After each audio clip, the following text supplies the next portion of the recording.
Alrighty, welcome back, everyone. We just got into the rest of the spring overreactions from the Big Ten. Tons to pull away from that conference. A ton of teams that have a lot riding on this year, so wanted to get into that a little bit. But now it's time for a Spotlight Wednesday, and we're going to focus in on the Ole Miss Rebels. There is a ton going into this year. There is a ton riding on this year because, as we'll get into throughout this, it might be threading a needle for this year. This might be the window for Ole Miss to pull off something incredible, but let's get into kind of some specifics around all of this and kind of what this is going to look like. So, we're going to do this the way we always do Spotlight Wednesdays. We'll go to the offense, we'll go to the defense, we'll break down their schedule, and then I'll give you my final thoughts at the very end. But the offense, it goes through that man right there. It goes through Jackson Dart, and it starts and ends with him. Having him as a third-year starter is as big of a deal as there is across the country. Having someone like Trey Harris to catch passes from him is absolutely huge. This wide receiver group is insane. They brought in someone like Juice Wells from South Carolina who can absolutely stretch the field. You have Jordan Watkins already on that group. Caden Prieskorn right there is doing incredible things in the passing attack. So it's going to be one of the best passing attacks in the entire country. I think people are a little bit worried about the running attack, and they honestly shouldn't be, to be totally honest with you. Losing someone like Quinshon Judkins is always going to be tough to replace. But you have Ulysses Bentley, who's been there for quite some time. Henry Parrish came in during the spring portal. You got Logan Diggs earlier in the portal cycle, so you have plenty of talent in that room. Now, the offensive line is where the portal guys really come into play. That's where you brought in a ton of guys. You brought in Nate Caleppo and Ballou from Washington, two guys that are going to be huge players for you. Julius Ballou, excuse me, from Washington, both guys that were big-time players for that Joe Moore award-winning offensive line a year ago. So they're going to be huge for the Rebels. Also, you have Diego Pounds coming in from UNC, who likely will start at right tackle. So a ton going into this offensive line when you talk about the transfer portal, but they got big-time guys. Nate Caleppo is going to be a high-round pick. Ballou also probably going to be a draft pick this upcoming year. So tons of talent on that room, but definitely if you're looking for a place that the most rides on in terms of the portal class, it's that offensive line for sure. So overall, this is going to be one of the top teams in the country when it comes to the offensive side of the ball. They have been since Lane Kiffin has got there. They will be until he leaves, but especially this year when you have someone like Jackson Dart pushing all the buttons, when you have Jordan Watkins, when you have Juice Wells, when you have Trey Harris, Caden Prieskorn, all of these guys out there that can catch passes, and then Henry Parrish, who's great out of the backfield, Ulysses Bentley, who's great out of the backfield. So it's remarkable what they're going to be able to do. It's remarkable the amount of guys that they're going to have. And this can be a top scoring offense in the country. This could be the top scoring offense in the entire country, to be honest with you, if they're able to play their cards right and really hit that high ceiling. So tons of talent on that offensive side of the ball, as there always is, but the defense is what it comes down to for Ole Miss. It's what it's been for the past couple of years where you've come up a little short because that defense was just not quite ready to step into that big time spotlight. Well, now they might be much more well equipped to do that, to be totally honest with you. They have added so many starters and quality depth pieces in the portal.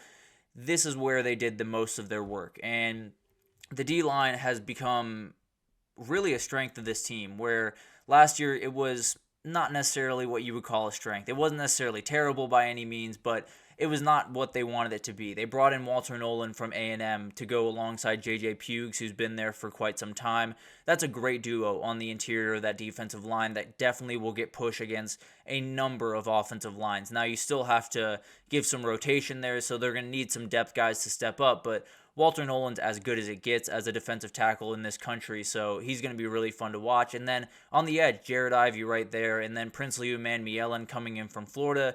Two guys that are going to be hugely important on those edges. Sunshine Perkins can absolutely be used in that place there, but I tend to believe he'll find most of his run with the linebacking group that is super athletic and has another big-time transfer in Chris Paul Jr. coming over from Arkansas.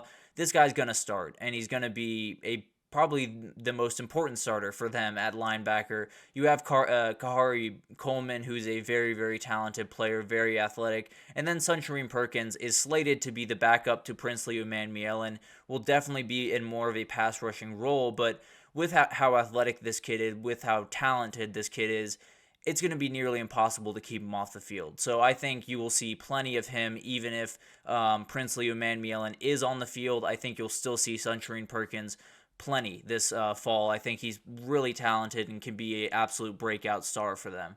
And then you look at the back end, and man, they brought in everyone from the portal.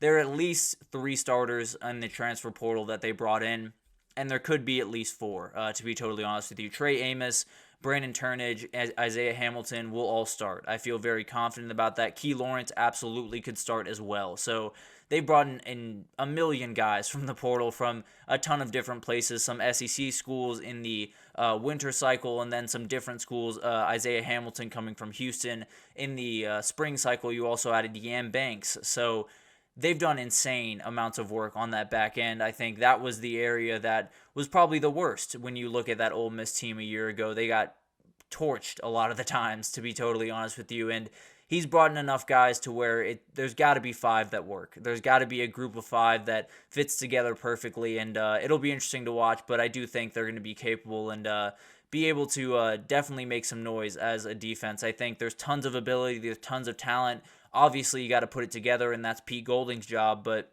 it's a really elite group when you look at it from a straight-up talent perspective.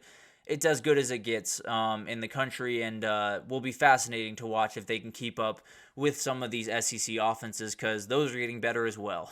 But let's break down their schedule real quick, and it's a very, very interesting one. I think you start with 4 games that you should absolutely win. With all due respect to Wake Forest, I think they're going to be a fine team this year, but if you lose that game, we're having a tough conversation about where Ole Miss is at going into the rest of the year. But then you have 3 games that I think will really define their season in a lot of ways. When you talk about Kentucky at home is going to be an absolute fight.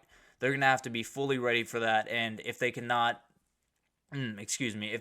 go into SEC play on the right foot, it's going to be a tough uphill battle the rest of the way. I think, when you look at the rest of that schedule, it's not going to get much easier, to be totally honest with you. And then you go to South Carolina, a very, very tough environment with a group that is a lot different than it was a year ago. So you don't really have a beat on them, at least not yet. So it'll be interesting to watch how that one unfolds. You got to win that one. You got to be able to go into those environments and walk out with a win.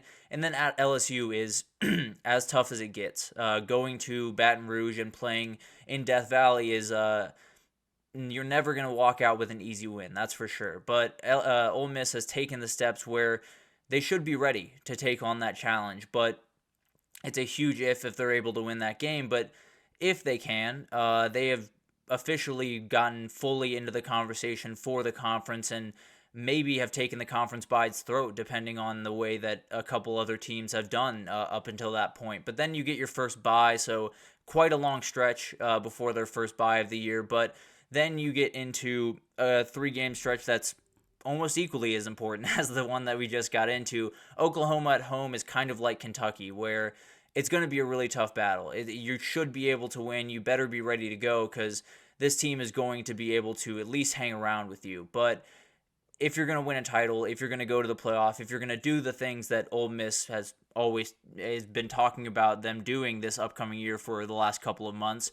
these are games you have to win. So Oklahoma, it's going to have to be a win if they're going to want to do what they want to do. At Arkansas should be a win unless they pull something out of their hat. But also, going to Arkansas is not an easy thing to do. As you'll find with a lot of these SEC schedules, there's not a week off. Whether you're going somewhere where it's a tough schedule or you're bringing someone in that is just going to be massively improved like Kentucky or Oklahoma, it's going to be a tough scene for sure. But then you get Georgia at home, and that's the game. I think everyone understands that. I think everyone in Oxford is circling that game on their calendar for sure, because if you win that game, you've kicked the door entirely down. I think everyone understands that. Georgia is the team. The same way, if Texas beats them, they've kicked the door down, and they're, fully a part of the SEC, and they're ready to take over type of thing. So that's the game that all Ole Miss fans will be, really dialed into, will want to win as bad as any of them on the schedule. But even if you lose that one, I think you can still be in a position to make the SEC championship, depending on how that Georgia-Texas game goes. You can still be in a position to make the playoff. You can do a ton of really, really incredible things, even losing that game. But if you win that game, you will be the talk of the country. You might be the top team in the country. So it'll be fascinating to watch that one. And then you get your second bye before the final two games. You go at Florida. That's got to be a layup, to be totally honest with you. Florida's going to be a good team. You don't really know what they're going to look like, to be totally honest with you. At the end of the year, they could have a new coach. They could have it could be a very interesting situation in Gainesville, I'll put it that way. But that's another game where if you're going to be a playoff team, you got to be able to walk into the swamp and get a win. Now, it doesn't necessarily need to be the prettiest thing in the world, but you need to be able to handle a team like Florida where you outman them in talent, you outman them in experience, you outman them in a lot of the categories that you're going to need to win these games. So I think that's got to be a win. And then Mississippi State, respectfully to Mississippi State, if Ole Miss loses that game, the season has gone entirely off the rails. So hopefully, overall, this schedule is doable. It's totally manageable for what Ole Miss is this year. Now, if it was Ole Miss 2 years ago, you look at the schedule and you say probably like 9-3, something like that, maybe 8-4, depending on how things draw. This team is different, and they've said that over and over since the season has ended. So this is where you prove that you're different. You win games like Kentucky at home. You go to LSU and you get a win. You go to Florida, you get a win. You beat Oklahoma at home. You do the things that playoff teams do. So it'll be fascinating to watch if they can step up into that big-time role. But at the end of the day, when you look at this team, there's nothing off the table for Ole Miss. Like, period, end of story. There's nothing that they can't do in 2024. They can win an SEC title. They can, beat all the teams on their schedule, including Georgia. They can go to the playoff. They can win a national title if they really do everything perfectly. Now, here comes the big question mark in all of that is, what does that mean if you can't do that? If all of this stuff doesn't come to fruition, you're not able to reach the lofty goals that you've set out for yourself, was this the only year that you could be able to do it? Because there's going to be tons of guys leaving this program this offseason, whether it's the offensive line or Trey Harris, Caden Prieskorn, Jackson Dart. The defense is going to get gutted with Walter Nolan walking out the door, Princely Umanmielen. All of these guys are going to go on to the NFL. And it's going to be an incredible year for Ole Miss. But the question is, what does 2025 look like? And what does 2026 look like? So if you can capitalize on this year and, make it a 11-win year, make the playoff, go 3-0 against teams like Kentucky, LSU, Oklahoma, you'll make the playoff. And if you can do that, then you'll get more guys coming in. You'll get more recruits. You'll get more guys from the transfer portal. You'll be able to keep this thing up. But if they fall on their face, if Lane Kiffin cannot, reach the lofty goals that have been set for him and his program, it could be an interesting time in Ole Miss. Not that Lane Kiffin would be on the hot seat necessarily, but there will be this kind of sentiment where everyone will kind of be looking around wondering, did they just miss their only shot to win a title? So it'll be fascinating to watch. I think everything is on the table for this Ole Miss team. There's no question about that. They can do anything that they put their mind to, honestly, this upcoming year. But they are threading a needle, and they are bringing in a ton of guys that have to hit for them to